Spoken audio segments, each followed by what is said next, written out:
नमस्कार मंडळी. स्वामी महाराज तुमच्या सर्व चांगल्या इच्छा पूर्ण करोत.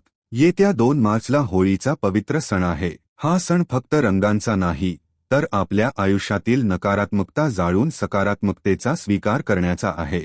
आजच्या व्हिडिओमध्ये आपण असा एक प्रभावी उपाय पाहणार आहोत, जो प्रत्येक आईने आपल्या मुलांच्या प्रगतीसाठी आवर्जून करायला हवा. हा उपाय कोणासाठी? तुमची मुलं लहान असोत वा मोठी, शिकत असोत किंवा नोकरी करत असोत. जर त्यांना सतत नजर लागत असेल, अभ्यासात मन लागत नसेल किंवा खूप मेहनत करूनही यश मिळत नसेल, तर हा उपाय त्यांच्यासाठी एक सुरक्षा कवच ठरेल.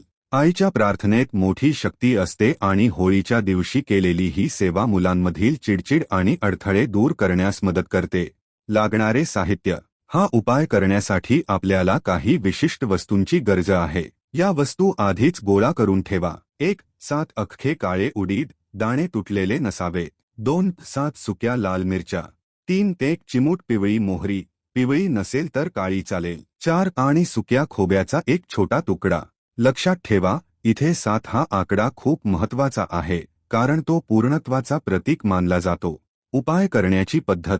होळीच्या दिवशी संध्याकाळी 6 ते रात्री 12च्या दरम्यान हा उपाय करा. सर्वात आधी देवघरात दिवा लावा. मुलाला शांतपणे समोर बसवा. फक्त एक काळजी घ्या, मुलाचा चेहरा दक्षिण दिशेला नसावा.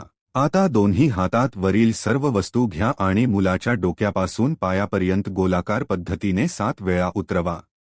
उतरवताना मनात फक्त एकच भाव ठेवा, माझ्या मुलाच्या आयुष्यातील सर्व संकटे आणि नजरदोष दूर होत आहेत.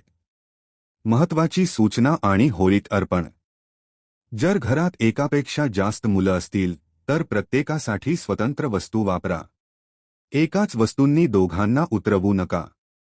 आता या सर्व वस्तू घेऊन जिथे होळी पेटली आहे तिथे जा. त्या वस्तू अग्नीत अर्पण करा आणि 2 मिनिटे शांत उभे राहून अग्निदेवतेला प्रार्थना करा.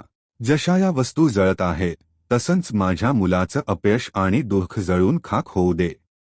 मुलं लांब असतील तर काय? अनेक मातांना प्रश्न पडतो की मुलं बाहेरगावी असतील तर काय करायचं? तर काळजी करू नका. तुम्ही मुलाच्या फोटोवरून 7 वेळा या वस्तू उतरवून होळीत अर्पण करू शकता. आईची श्रद्धा असेल तर अंतराचा फरक पडत नाही. दुसऱ्या दिवशी होळीची थोडी पवित्र राख घरी आणा. त्याचा टिळा मुलाला लावा किंवा आंघोळीच्या पाण्यात एक चिमूट राख टाका.